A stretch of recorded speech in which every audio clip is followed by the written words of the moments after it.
ఇప్పుడు ఆట ఆడితే ఫస్ట్ బాల్కే సిక్సర్ కొట్టిన వాళ్ళని చూసినాం మనం, సెంచరీ కొట్టిన వాళ్ళని కూడా చూసినాం, కర్మజాలి డక్అవుట్ అయిన వాళ్ళు కూడా చూసినాం. కానీ మా టిల్లుగాకి ఏం చేసిందంటే ఇదో గమ్మతాట ఆడిండి ఇవాళ. ఈయన ఎట్టా ఆడిందంటే బాల్ ఈయన దగ్గర రాకముందుకే బ్యాట్ తీసుకొని అటు కొట్టగా వికెట్లను కొట్టేసిండు చక్కగా.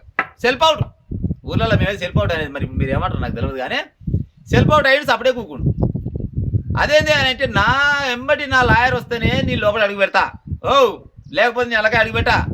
ఏందనుకుంటారు, నేను ముఖ్యమంత్రి 10 ఏళ్ళు వెళ్ళిన ముఖ్యమంత్రి కొడుకుని, నేను 10 ఏళ్ళు మంత్రి పదవి చేస్తే నన్ను ఒకరిని చూసుకోపోతారు మీరు ఏసీ వాళ్ళు. నేను అట్టెట్ వస్తా, నేను రాను, నా లాయర్ ఉంటేనే వస్తా లేకపోతే రానని మీరు కూర్చుంటాను. పోయిన గేట్ కాడు బయటకు వచ్చి పత్తలేకుండా ఇంక మళ్ళీ లోపలికి ఎందుకు పోయిందిగా పోలే.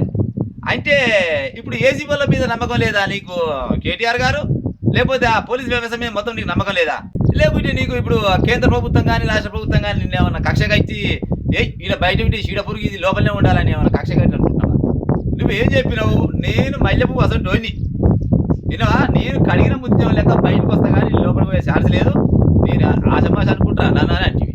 మరి నీకు లాయర్ ఎంబడి లేకుండా లోపలికి పోతలేమంటే మరి ఏమేమి తప్పు చేసావు అనుకుంటున్నావు?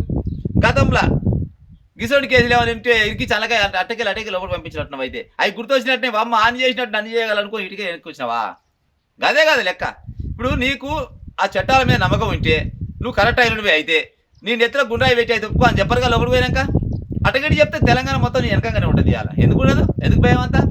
లాయర్ ఉంటేనేమో పోతారంట లేకపోతే పోడంట. ఇది ఇది నీ విలువరస. గతంలో ఇటువంటి పనులు చేసినట్టు అందుకోసమనే అమ్మ నేను గానికి చేసినట్టు నాకు కూడా చేయగలను అనుకొని ఇవాళ వెనక ఏమంటారు గేట్ కాడికి పోయిండు, వెనక మళ్ళీ వచ్చిండు. ఇవాళ మరి ఇది ఏసీ వాళ్ళ దగ్గర ఇటు వస్తే మరి రేపు ఈడి ఉందట. ఇక చూడు కథ కర్మ పాడైపోను ఓడెనకంగా ఒకటి మీకైతే ఈడంగోడు గుర్తి ఆడంగోడు గుర్తి పాడవుతుంది. మరి ఇవాళనేమో మధ్యకెళ్ళి పోయి వస్తే మధ్యకెళ్ళి నారదా గేట్ దాకా పోయి వచ్చినావు, రేపు ఉంటావా లేకపోతే పత్తలే కూడా మిక్తావా కాక? నువ్వు ఇప్పుడు బుడ్డ పంచాయతీ భయపడతా నేను గత పెద్ద మనిషిని, నేను తెలంగాణ మొత్తం నా వెనకంగా ఉంది. అయితే కరెక్టే, తెలంగాణ మొత్తం నీ వెనకంగానే ఉంది. చిన్న పొరపాటు చేయడం వల్ల పుసుక్కుని చేయి జారిపోయింది అంతేగాని పెద్దగా ఏం చేయలేదు, తప్పులు ఏం చేయలేదు. కానీ మరి గీత దానికి భయపడి వెనకకి ఎందుకు వచ్చినావు? మరి ఇవాళ అంటే వస్తేవి, మరి రేపు ఈడీ ఉంది, మరి ఈడికి ఏం చేస్తావు? మరి బోర్డు చూపిస్తావా రేపు పోయి? ఇసబోయింటి ఆటగాడు ఏడలేదు అనుకుంటారు, ఊళ్ళో పొరగాలు ఎవరు రేడెత్తారు, బాల్ దగ్గర రాకముందుగా సెల్ఫౌట్ ఆయన ఎవరా అన్నాడు. జర్రా నువ్వు చేసిన ముచ్చట ఏముంది, నీ అవినీతి ఏంది?